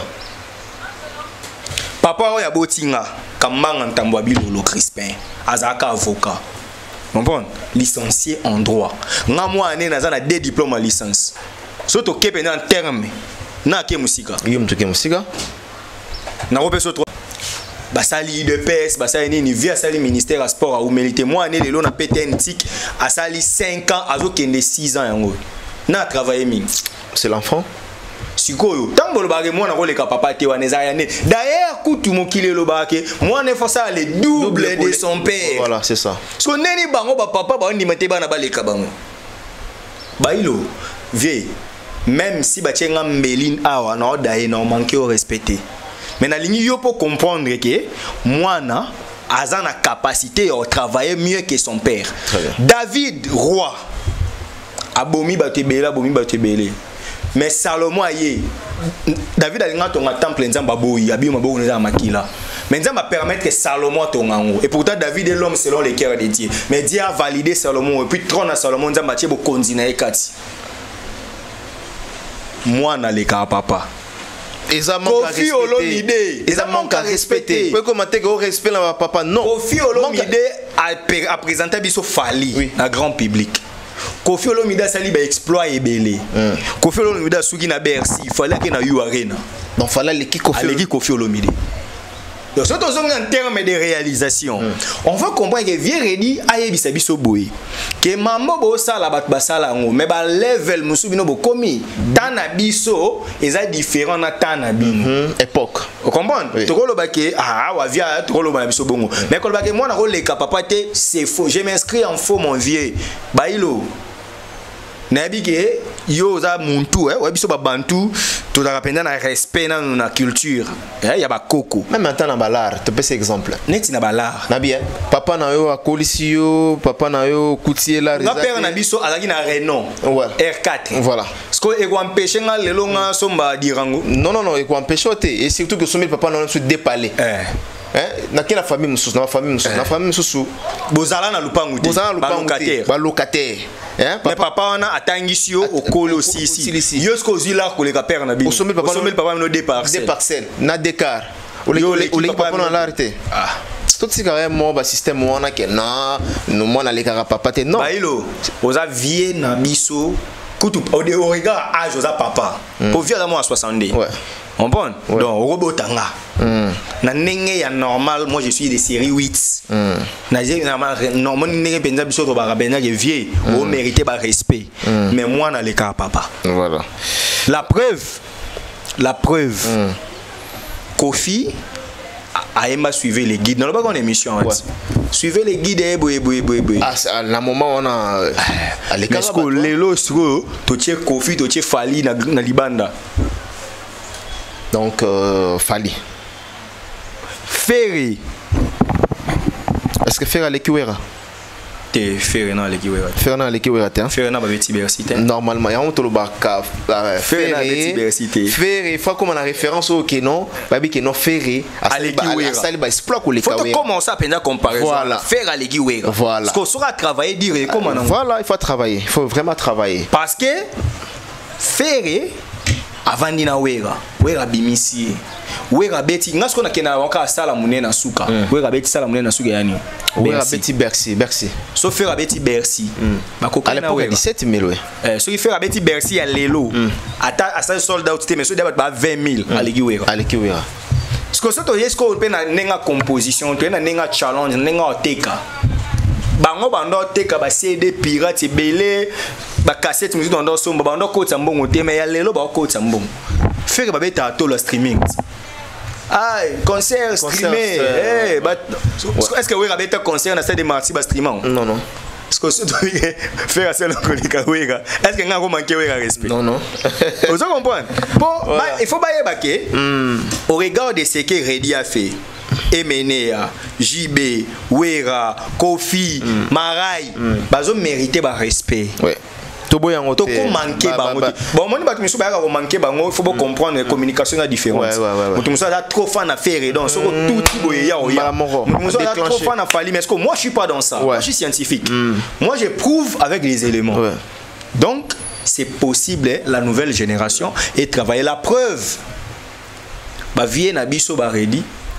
So tu nie vie yo moko papa wemba te yo moko tango sali la casa do canto concert no munene zani est-ce que Aziz a na succès te album na liboso ela kunini compteur à zéro compteur à zéro mawe ba assistant social oh ba maman na kunga et comme elinga ndengambo vie grand prêtre. Tu peux savoir na be mission te so bwana bakanda. Pour ça la be mission te. Pour yo honnêtement mambo, biso to supporter. Nzembo wana ndo ça bien fort. No kite ba kopesa yo le kombo. Maboko makasi, fiere ya pamba, me asana nini. Elo kote na mona kokakase maloba. Na mituni na mitali pe na mituni na nzambe ngai pate na yo mponini na nyokwa maboye mokili nzoka nde makambo sko grand prêtre wana c'est compteur à zéro asala sko succès banze molwa ba Aziza abimisi deuxième album ligne droite ayemba ba ekuchu ayemba ba Liza Liza yonde lipasa ya mama oh Liza oh Liza série wana so via beta Olympia linga tondisa wazi kwa profiter beta Olympia pour nous wazi kwa beta Olympia leki aleki debana oyo moi debana qui Redi ami yo créer ma te na biboye wendo beta salte ya munene mais to respecta wendo na lobi teke pour ozala grand il faut beta ka basala mais na lobela ba réalisation na carrière ba réalisation d'une manière générale c'est ça non on appelle ce exemple Ronaldo Nazario so oza coach olanda mabale Ronaldo Nazario oche wana oche Olivier Giroud naza bonef R9 na Giroud ya France to Benzema na ke na longoli ku Ronaldo Benzema na Giroud na za bonef mais le quoi ba kata Benzema na mondial à 2018 Giroud soit coupe du monde so ba beta le sola ba vainqueur à coupe du monde ba tanga Benzema te ba tanga Olivier Giroud il a des trophées na carrière ni yo yebisanga ke Cristiano Ronaldo a rolé kara Pelé mais Cristiano est meilleur joueur il y a 21e siècle Pelé kota na légende pour dans 3 coupes du monde mais Pelé a Ligue des champions té parce que Cristiano a coupe du monde té Cristiano a 5 Ligues des champions Messi na Maradona na roleka logiquement Maradona mais Messi est venu a fait mieux que Maradona en termes de carrière parce que tous on le voit vieux bailli le rôle là mais Maradona fallait Messi OK tous voit siko loko là Kofi Olomide Pelé tous siko Ferré Cristiano bon tous voit loko là Emenea Aza le roi Michel Platini, j'y vais me Platini. J'y vais me le roi Michel Platini. Tozui héritier le roi Mbappé. OK. On comprend. Est-ce que Lelo, Toboy qui Platini est un grand joueur? Un grand joueur. Est-ce que Togo ndi ma Mbappé a une réalisation tant sur les cailles? Bon Mbappé non, t'es pour Platini des ballons d'or, ni moi réalisation. Mais est-ce que Cristiano a l'équipe? Ouais, l'équipe Platini la carrière.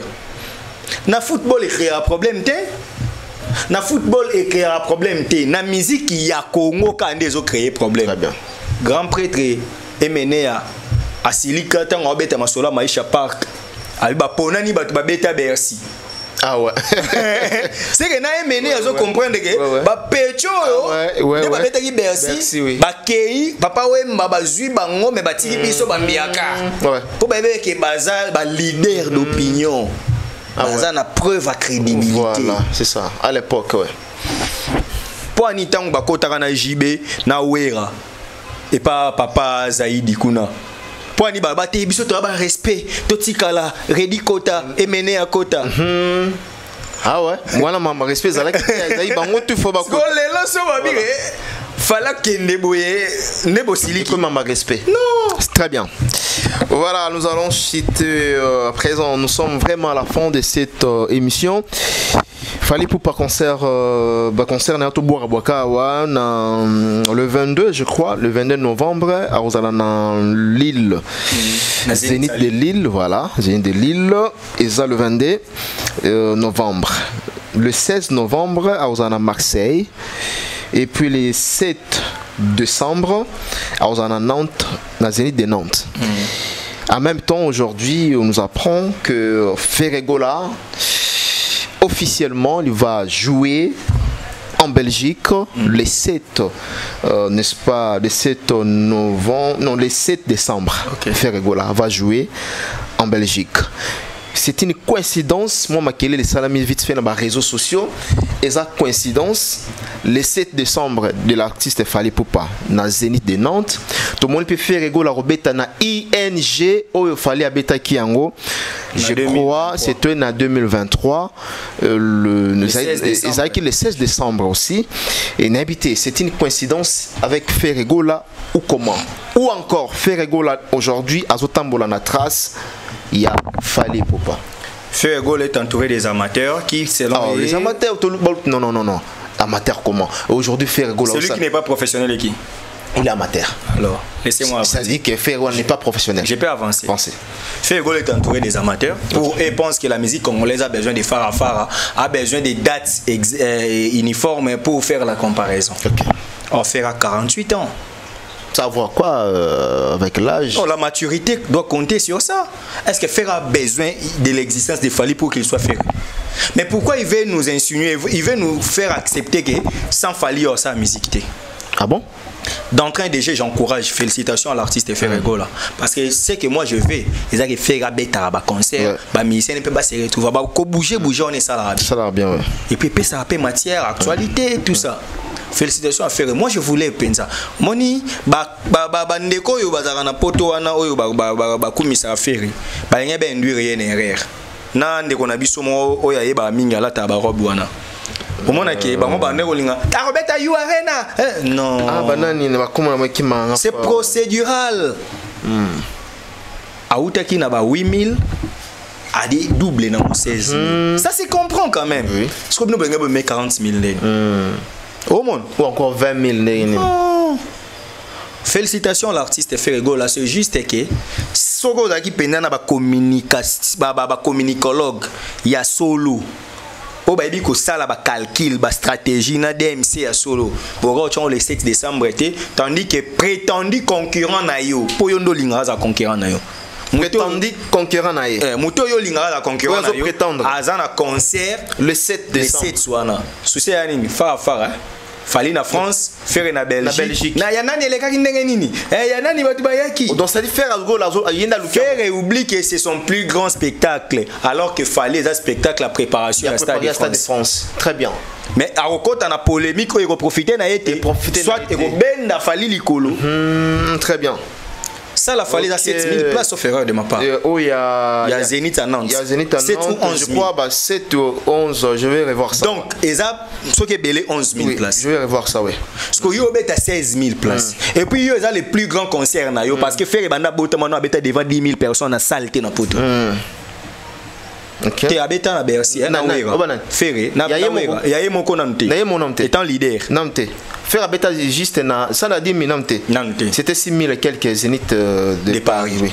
Naba Adidas abeta. Non, actuellement Autobeta 8 il y a 8000 hein. Oh il y a 8 deux fois 8 oui. Donc na beta ça la configuration peut avoir maximalité. OK, yokuto zaki na kati. Salle ya munene. Ferregola beta il y a 8000 places. Parce que yo beta salle il y a 16 000 places. Donc au doublé. Au lieu de créer date au yomoko ça la marketing no bien. Tu préfères oya au kangamana muto yo yé a ça la sensi. Ba concert fallait ça ba concert ya marketing. Il y a Stade de France. Dans l'île benda combo la France wana mobimba. partout artiste les gars qui wana fallait à Robert na Stade de France Monique boa vision montée il n'avait pas besoin de caler la date au falloir 9000 oui 9000 yo 16000 mais pourquoi il faut caler date parce que ce bien en termes numériques il y a autant de ça et bisanga 9000 wana yo quand ici ceux déjà 9000 personnes ba côté sold out parce que 9000 n'est pas fait sous Kanampiaka na Nantes oui na ING oui na comprendre le lobité na comprendre Fali abeta sala 9000 places oui na Nantes oui na Nantes ils ont na 4 provinces na 4 provinces pena na souka voilà 9000 personnes ba côté fallait faire les sold out d'accord alors que Ferré non a bêta ça la 9000 places je crois que Robert il y a 16000 places il n'avait pas besoin de caler date n'a fallu souci n'est d'ani balo ba communicateur ne le roi ba nsamba limbisanga na ebité so ba ça la communication ya solo ba lo bani bo comparer ba on a biso to beti ya munene mais tant il y a bêta il y a 16000 bino bobuda kiango ba buda oui on était en Belgique na moment on a commenté ce que ba boya concert ba non voilà 16000 outina 40000 azo kita na 16000 comment donc voilà. Or la vision de Fally c'est de conquérir le monde. La vision de Ferré c'est de se faire accepter par la population congolaise. Nakotangolo message moko ya bato atindeli ngandi to sala émission wa. Il y a un internaute Moro Galobi. Avant de mettre leur date, il consulte d'abord les calendriers de Fally. La mise en lumière n'est jamais finie. Tozonga na mise en lumière, il y a Fally, il y a Marambo, il y a francophonie ou comment. Maintenant, ce que moi je déplore est que tonton Ferré, Marambo Basala, on a 18 ans, 20 ans. Jibena Ouera a 48 ans, il déjà polémique. Ok. Ah, c'est vrai. Mais tu peux me dire, il m'a cassé 30 quelques jours. Mais oui! Ouais. Bilo, monsieur, on a âge Simbaraté. Ah. Et puis, biso ba âge monsieur, tu es obligé à sérieux, même si tu es sérieux. Et bon, ceux qui producteurs n'a pas la date pour les 7. Il fallait boyango. Oui. Oh, il y a des produits. Faire n'est pas n'importe qui. Est-ce que le producteur est obligé aux dates? Bon, que pendant la ING, tu as calculé le 6 décembre. Est-ce que un mois après, on a cette date au monde en a été? Il faut la bête à Zénith le 2 janvier 2010. N'est-ce pas? Ouais. Oh, faire un coach concert en janvier. Ton en novembre. Faire devrait éviter. Bon, tout le monde a dit déjà fallait que descenser tu pas sortir clip.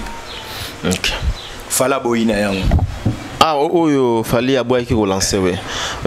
No wifi. Na mola no wifi système no wifi batu batiango na diembelité. Ferré n'a pas besoin de Fally. Lui-même il veut nous montrer qu'il ne vivra pas sans Fally. Donc Ferré sans Fally il est rien. Parce que yebisara. Polémique, on a profité, il fallait aussi la polémique. Il y a un Nantes, a préparé Stade de France. Est-ce qu'il a besoin de comparer une affaire? Ah, je ne crois pas, surtout que l'année prochaine, Fally a un Stade de France. Pourquoi 80 000 places. Pourquoi faire Moukolo Boye? Il faut aller au Luka, à Beta Kaka, date Morona Fally. Kasaba Luka, il va y datis. Mais tu as date, on a respect. Et comme si on a respect. Non, c'est-à-dire, c'est comme si on a respect. Il y a une place, nous pouvons tout dire d'elle, mais Kissinger a les sons de marketing. Très bien. Oh, Venzora, je crois. Lobby par Rosala, ah ouais, lobby déjà ça. Jora a les sons de marketing. Tu as le concept à Yara, non? Isoire, oui. Fally goût, Fally chocolat. Fally lengi. Et quota. Alors appelle le monde héritier et Watalier. Moni bilo monsieur da naturel. Combien de marketeurs batangela ngomé bakoka osa ba réalisation njorate. OK. Lelo bango nyonso ba ko betel sur la date. Est-ce que ba pesa qui sinjora droit d'auteur? Ah ouais. Bien sûr, ya la personne elle refunda on peut prendre droit intellectuel. Ah ouais. Oh. Comment foutre? Très bien, droit intellectuel peut voilà, et là idée Tchadat, oui. Donc so utiliser la Tchadat c'est là. Ah ouais. Parce que Kissinger era ba ribo Tchadat. Bo chapé date ko. Ba chapé date ba yo Kissinger. Donc yo Kissinger. Arena ya ngwana Tchadat. Mais tout le monde de temps en temps faire ego la zolongo là-bas ba défi a fallu. Tomoni ING Arena na Belgique 16 000 ils ont na ING wana avec l'artiste Fally na beta maboko na CP là. Minimiser concert à faire été. ING c'est une grande salle. Voilà. Et puis déjà quand on voit Ferré bongo, c'est-à-dire on comprend que Ferré à comprendre que moi na en avance makasi. Na place na pour la 20-0 na marqué à moi 3. Ils ont bien en 20-0, tout ils ont déjà bon. Bon, ça va. Tant qu'on a ING qui est ovo. Na habité hein. Na habité calendrier na été. Ah ouais, Bercy. Accord. Et surtout que ovo on ozolo ba isa sol anglophone.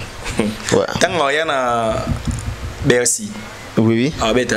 Na habité hein. C'est quand il y a na LDLC, il y a Bordeaux. Bordeaux. C'est que na Arkeya wana. Mais Bordeaux na signalé batu ça anglement très difficile. Tant le rôle besoin le la défi. Bordeaux est la province où ba qui batu tanga. Faire à côté taper province province na France. OK. Ba région hein kuna on va région. Ouais région oui. À côté taper ba région.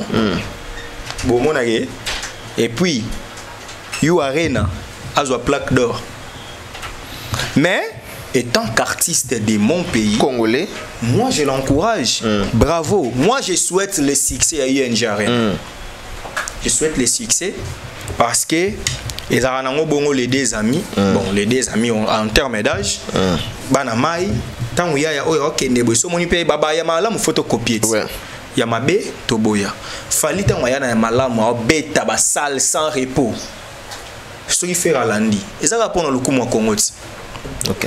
Donc, c'est en tout cas, ils ont bala na ba na batu na moni batu zo rebondir na mambo zo loba awa. Monika ande fait tie date boli na zo tala awa, ils ont rebondir, ils ont lié na mambo zo bimisa awa. Batu lobi en tout cas faut eza ya Fally ye moko loba ki mise en lumière. Aluka Kiango. Balandi le 7 décembre. Donc voilà. Est-ce que va ça Fally passeport diplomatique té? Okay. Bako décoré pe na ba héros Kabila Lumumbati. Oui. Fally wana abeta na série Kombe zo régner. Concert à Souka, ya Komba ya concert à Fally. Okay. Deuxième Zénith à Fally. Concert ya Katikati ya Komba. Jibarata Zénith en 2014. Fallait ya Betty Bercy en 2020. Le même fallait ya Betty You Arena en 2023.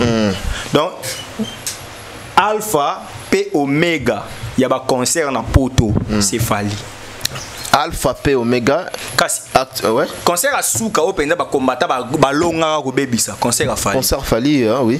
Il y a deuxième Zénith en 2020 je crois. Ouais. Non 2011. Zénith so ba OK Zénith wana ouais. Deuxième Zénith. Ouais. Après en 2020 fallait défier ba un petit concert na Bercy na Accor Hotel Arena. Après en 2023 assis Penda combat Nzele Fongwa Milelo Vieux Quadra azo réservé. Voilà, j'ai aussi une dénonciation. Hippodrome avant Mama Kofi avant bête hippodrome Kofi Olomida kangisi ba garde na ye.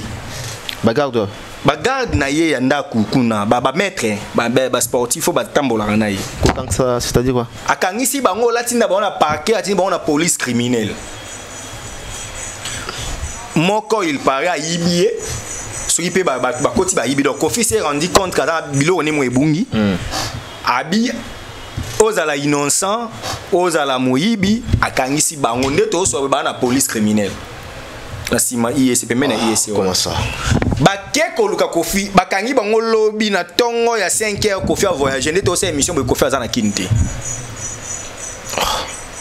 Ah bon mambozo ba eza solo Kofi porter en plein so na okosa na zana deux combo oya batu yo kangisi.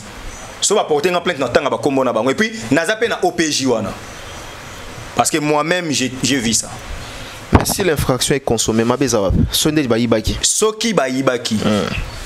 Par mesure d'enquête, il faut le bakete bokanga bango mais OK kotika plainte pour être flagrance. Procédure est normal. Obi bon, le quoi bino bondimité. On a ko déposer plainte collective ba ya ba me bino na parquet devant officier du ministère public bolo banana yibaki. Parce que officier du ministère public n'a pas la qualité ya koyeba normalement la infraction ko faire salinda nini ko fisco abenginde police criminelle bakangi bango na pe crime alors que baza ba criminalité koyiba vol eza infraction à droit pénal bakendaka na parquet police criminelle ekangaka bato yo babomi bato baba criminel est-ce que na vol eza babomi mutu OK. Et bon bango moko na tolongo na Koffi Olomide bango mona bata police criminelle bazo mona teki moto bakangi ndengo zolo ba wana hein bazo mona teki bato bango bakangi ba criminalité kasi faut ko tuna bango bakangi bango pona nini vol basambisa ngo na parquet et puis soki ezaka mamba vol et faki afunda bango na la police eza pembeni nae na mon fleury wana poste à la police ezanga te ba na commune ngalema te ngalema soki tambo oui place Koffi azala wana la police ezangi te pour faut tinda ba on est dans la police ya to benga ngo compétence territoriale en droit donc OPJ oyo asambisa bango il faut la compétence territoriale ndeni ba se retrouver na Gombe alors que vol et salami na ndaku na yo libanda ya Gombe au outrepasser bali s'il vous plaît okay. Au outrepasser ba limite au commis na police criminelle ndeni alors que ba OPJ o ba pembe no ba on est failli ba se saisir na dossier pendant 48 heures ba transférer dossier na parquet bango baza wana faut pas qu'il tripa ngalema comprendre okay. Parce que ba se retrouver kotonde bas sportif au basala na Koffi ba maître sécurité maître sécurité na d'accord mais la police pesa place au moment batouté hein et moi je pense que ko privé mon liberté alors qu'il joue de la présomption d'innocence déjà ils ont et puis deuxièmement comme même bango place juge nemutaza oui na qualité ya oyeba ke oyo ya conviction que non voilà oyo waza innocent ou bien oyo ce qu'on neni ya kangi bango en masse et pas même bango place oyo et bonga ba kete alors que akoka koloba non parquet azana ba travailleur na ye ana ba adresse na bango nyonso c'est supposé Paul ya la patron ça futa bango ti donc nengo futa bango c'est ba adresse na bango za ba identité na bango alors ko tinda ce qu'on est ba convocation ba kende ko samba un homme libre oh bon mon azana ba indice ya culpabilité ne ba kangi parce que interrogatoire eza punition te OK. Koffi Olomide la justice ne doit pas fonctionner comme ça. Tant que ça peut coûter un ministre de la justice, nous avons pas privilège. Non. La loi, la force reste à la loi. La procédure pénale doit être respectée. Bah, Ibio, ça la plainte. Est-ce que déjà j'ai tant royo capé na kan ya Koffi Olomide. Batu oyo babenga ginga. Parce que ça juriste. Na bise bango ba ke oyo ki lito imoko. Ba ke koluka Koffi na ndako. Pour ba yoka son de cloche à Koffi a voyagé na 5 heures. Et pour le moment, baza na pays crime. D'accord, tu as la dossier ce qui est commis à niveau nini. Moi, je pense que tout ce que la justice est salam salam. Te Koffi des fois ya, alors bagina sala guerre. Na ore ko funda bango awate. Botinda ba on a parqué. Mais aba toi quand maka bon so bosani mboka. Kasi nasko na lingi bongo te. Bosani mboka. Mibe que lingi bongo te. Bosani mboka o. Mibe ko sko lingi bongo te. Kasi mibe ko il faut bana bonga likolos. Kasi mibe ko on peut faut bana net na ba Koffi wana ba influenceur. Donc voilà, très bien. Très bien, voilà. Et nani mokonzambo on a besoin mo kutalba que justice est malade. Siko comme on appelle que police criminelle bo kanga bato bino mo bi ke faut ba ke parqué. Très bien. Pour vol simple. Voilà. Nous sommes arrivés à la fin. Merci Steve. Je pense que nous avons traversé, on a bâti au bilan, c'est belé. Et puis te partager un bon moment aujourd'hui dans cette émission. Merci encore une fois d'être passé. Merci Loka. Dans le plateau de l'Afrique Link TV. Merci à tout le monde. Merci à Richard Ntessa. Aux remerciements. Ah, en tout cas, et aux Angleterre, Gauthier Bell et les rois d'Angleterre, toujours. Les rois de l'Angleterre, on a vraiment. Les rois. Vraiment Steve Azawana Ponayo. Les rois d'Angleterre. Ouais, les rois. Un confrère qui m'a assisté, en tout cas Diego, l'émerveillé. On les salue aussi. Ouais, on te salue. Aux Hollandais Bisso assisté Bisso une émission. En tout cas, merci. Nabatu tout au Hollandais Bisso, en tout cas partout dans le monde. En tout cas pour Lelo, à Nasugiwana. D'accord. Merci à Fils Nzouzi. Merci à Lionel Ditamba, Nakati à France, na PC Bambote. Merci na Bande Konyo surtout. Merci na s'appelle comment Maman Nabisso, merci pour la première dame de Lausanne. Merci qu'on a Lausanne. De Lausanne. Motema Vego Belisha, ma parent ya Rich Anzil Wawa, un enfant pas comme les autres, to pesi bon bambote, voilà. Tozongela basije oyo ata lobby lobby kuna ce qui actualité monsusu ya sika ememe biso la lombango na kati ya plateau Africa Elengi TV. Quant à moi, je vous dis merci, on se retrouve demain ou après. C'est parti.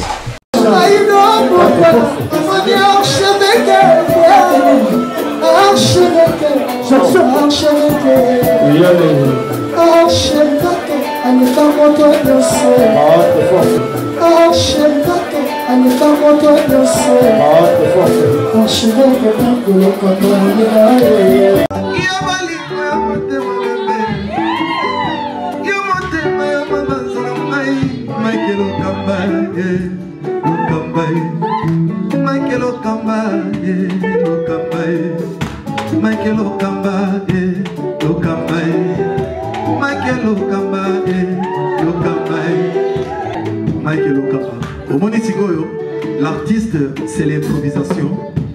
La honoré dans l'émission. Africa Elengi TV, votre chaîne, l'incontournable, la star des chaînes.